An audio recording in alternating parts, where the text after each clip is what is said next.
On line 21, you enter the number of babies who were born breech. Number 22, how many of your clients had successful vaginal births after cesarean?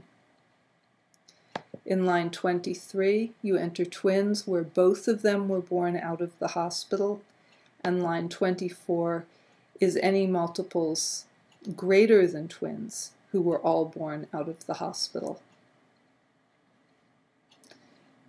Once you've entered your numbers, save it, and you go back to your main screen. The rest of the report covers transfer of care and outcomes following transfer of care. If you are the primary midwife and are away or otherwise temporarily leave your clients in the care of a backup midwife, and that midwife ends up transporting your client, you should be the midwife who reports that transfer.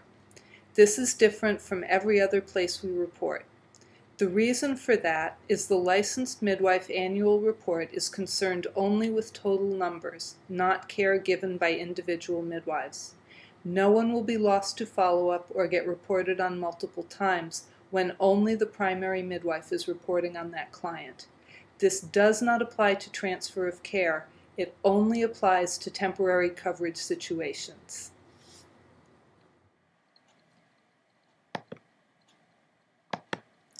In Section G, choose the main reason for a non-emergency prenatal transfer of care. If there was more than one reason, choose the most important. Do not choose more than one reason per mother.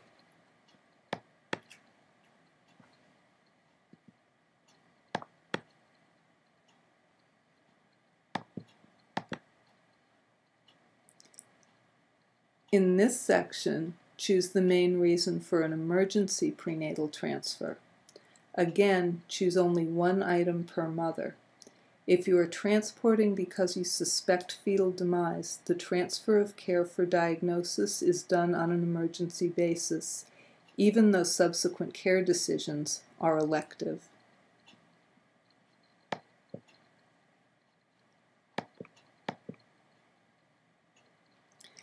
In Section I, you're choosing the main reason for a non-emergency transfer of care during labor.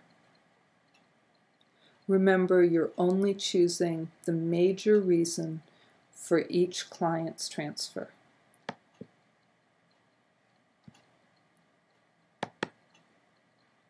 Section J is for emergency transfers during labor.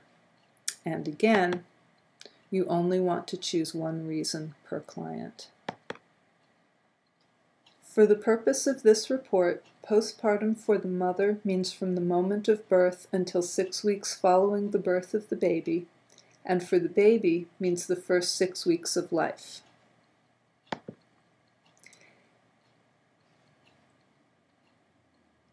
In Section K, choose the main reason for a non-emergency transfer of the mother after the baby is born.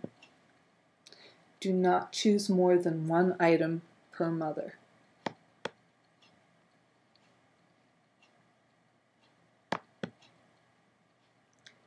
In Section L, choose the main reason for an emergency transfer of the mother after the birth of the baby. Do not choose more than one item per mother.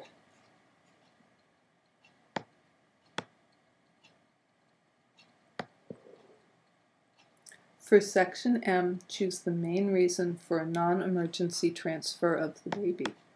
Do not choose more than one item per baby. The definition of transfer of care is the receiving healthcare practitioner becomes the primary caregiver. This means if you are unsure about a baby and bring it to a pediatrician who pronounces everything fine and returns the baby to your care, that is not a transfer and should not be reported in this section. If you bring the baby in and after examination the medical caregiver decides to admit the baby for observation or decides that the situation warrants ongoing medical observation or treatment, that is a transfer and should be reported in section M or N.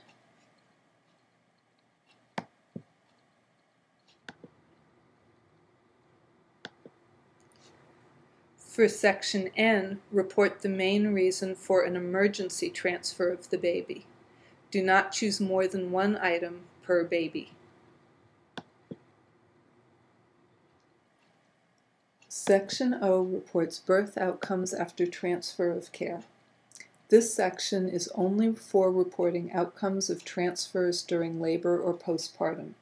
Only report outcomes of transports reported in section I, J, K, L, M, and N. Do not report outcomes for prenatal transfers of care. In column A, report the outcome following a vaginal delivery, and in column B, report the outcome following a cesarean section. Lines 16 to 22 refer to the mother, and 123 through 131 refer to the baby. Check your definitions for unknown and information not obtainable. Line 126 and 127 refer to babies who were born dead as described in the pop-up.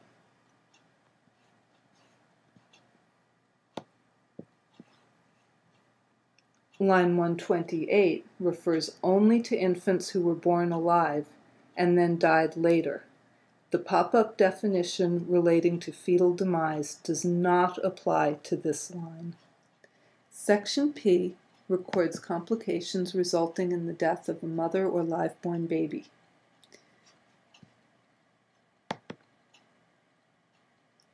Column A is for deaths that occurred out of the hospital. Column B is for deaths that occurred after transfer of care. A pop-up confirming that a death occurred will appear if you enter any numbers in this section. In lines 132 to 138, enter the main reason for a death occurring during pregnancy or within 6 weeks of a birth.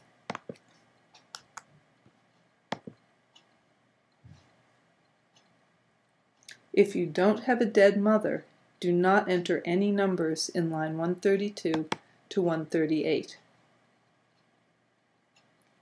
In line 139 to 146, record the reason for the death of a baby who was born alive and then died.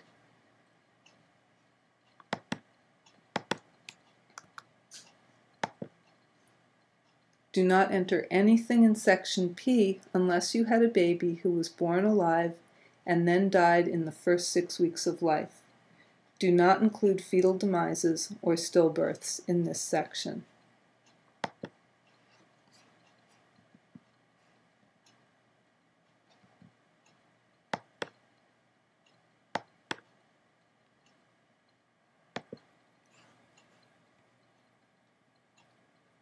If you close a page without saving, you will lose all the information you have entered.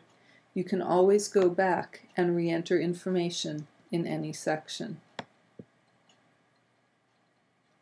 Remember to only report care given in the state of California.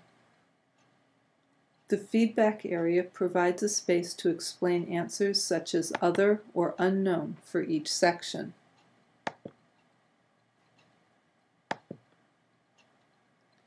You can also provide general feedback by clicking on Miscellaneous. You can add as many lines as you need.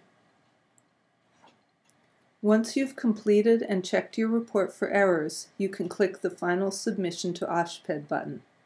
Once you have made your final submission, you will be able to view your report, but will not be able to make any changes. Do not click this button until you are sure that your form is complete and correct. You don't need to fill out your report in one session. You can close it and return to it as many times as you would like. When you log in again, you will be taken to this page where you can either view or edit your report.